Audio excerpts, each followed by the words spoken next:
to the point that you become discouraged, change the group. Yes. Find a group that's supportive. You need supportive, constructive criticism rather than somebody telling you, Right. you should try another, take up ice skating. And I think that people, though, if you want to be a successful writer, that's great, but you have to want to tell a story. Because that's what matters. You can do marketing and you can do this and take courses, but if you don't have a great story, whether it's a news article or a book or a short story or a poem, there has to be a reason for the story, existence. yes. It has to be there. Because oftentimes people will say, well, you're an author, and I think, no, I'm a storyteller. Yes, exactly. I'm not, the author doesn't ring true to me, but storyteller does. Yes. So you have another book.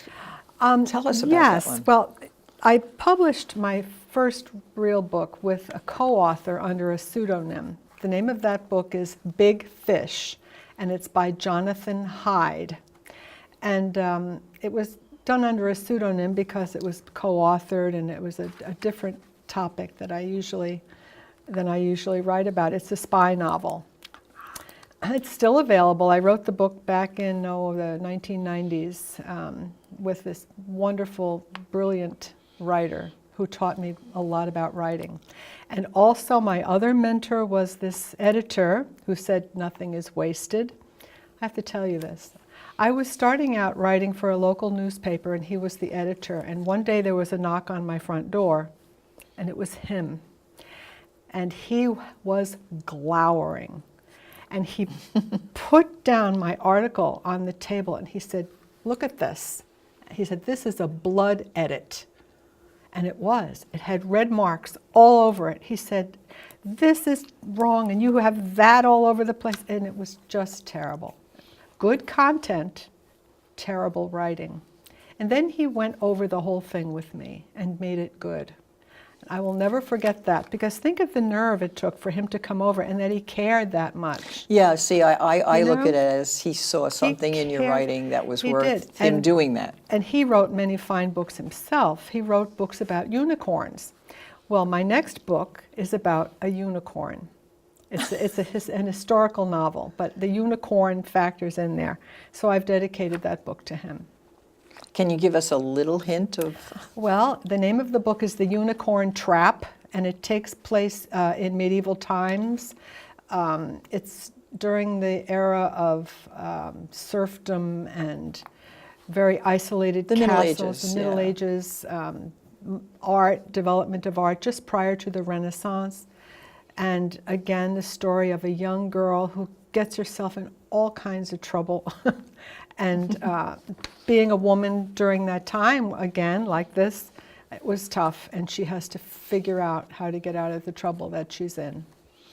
And that's about all. And a unicorn helps her. Well, the unicorn just factors in there. I mean, it appears in a tapestry, the famous unicorn tapestries, which are at the Metropolitan Museum of Art. Those are real. And, yes. And she was a tapestry weaver part of the time. She was learning to be a lady in waiting, and very impetuous girl, and gets into all sorts of problems. Well, I like the idea that this has 4 women, and your new book has a girl. Has a young woman and another woman who was her mentor, an older woman. Well, this is something that you should really think about with your marketing. Yeah. I don't know, now the new book is going to be traditionally published. Yes. So they will do some marketing I guess so, for yes. you, but you should speak to them about this idea of women. Isn't it interesting how what's inside of you comes out? Yes. Because I see myself in these 4 women, and I really see myself in the medieval girl. It just comes out, what's in there. Well, my Annie Tillery, she is the teenager exactly. I would have loved to have been, and because I taught and because I was involved very much with trying to get girls interested in science, I tried to make a heroine who was smart but not nerdy, attractive but not beautiful, but daring and brave and courageous and willing to come to the aid of whoever she thought needed her. And I think that that's an image of girls I'd like to see, because you know, even in the 1990s, girls were shrinking back, and these deformed body types that have been so idealized, all of that. Yeah. It's yes. So bad. you try to get, you know, past that. Even my editor said, it was the editor from the publishing company, said, you really need to describe Annie in the book. And I said, I don't want to describe her. I want the girls who read it to come up with their own vision of what she looks like and how she is. But I ended up, you know, having to do some sort of descriptions. Well, you have to, I suppose. And I tried to, you know, do it in the context of, you know, basically not saying, you know, that she was beautiful and graceful and, you know, could leap over tall buildings in a single bound or any of that stuff.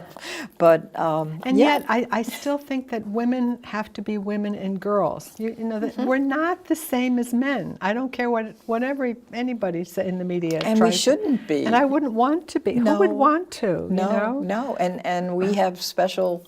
There's something very special about it, there is about men. Men are special. Right. But that's why I brought in the boyfriend. I brought in the boyfriend because they are the male and the female, and they play off each other, and they respect each other. And that's the way it should be.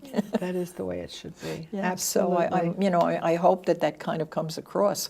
But I did do a little program for Girl Scouts, and nice. we were talking about the books, and they said to me, where did you get Ty from? So I said, he's the perfect boyfriend. So, you know, so that we do that, yes. Whatever I think are struggles in life and our interests come out in the books. So I need to ask you, where are you going from here? Are you going to continue to write? Yes, I will continue to write as long as I possibly can. And I usually have more than one iron in the fire at the same time. I'm sure you do too, because you are in different stages of different projects. I finally retired from teaching, so I have a little bit more control over my time, but not much, because I have become involved in other things that I enjoy doing. So it is a journey, as you say, and I read so much now, more than I ever had time for. Great writers like Donna Tartt, The Goldfinch, Elizabeth Gilbert, The Signature of All Things, all these wonderful writers and wonderful books. And I just hope that young people don't get so hooked on their media that they miss out on reading some of these really worthy works of literature. Yes, because some of the things that are very popular with young people today are really I know, they're not worthy, really but they probably thought the same thing when we were kids too. So what is the thing you get out of this journey, this writing thing? I get meaning. I get meaning out of it. Immortality. It makes life worthwhile. It does. It means that somehow we will be immortalized. Somebody will remember. These books will always be there somewhere. That's why I did children's literature. Yes, yes. And that's very important, you know. I mean, the other things you have to do, like I think somebody said, well, what's the difference between this and your day job? Well, you have to do your day job. You have to work, earn money, but writing, you're probably not going to get paid very much.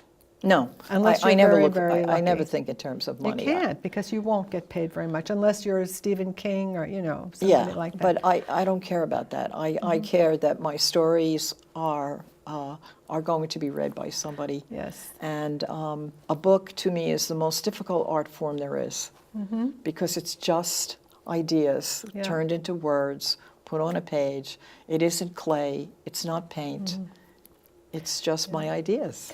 But also what you're saying is about all forms of art. Art, whether it's writing, painting, sculpture, dance, drama, that's what makes us human. That's the only difference. I mean, animals, humans, but humans are the only ones who make art. And to me, that's why I want to do this. And with that, we're done. Thank you.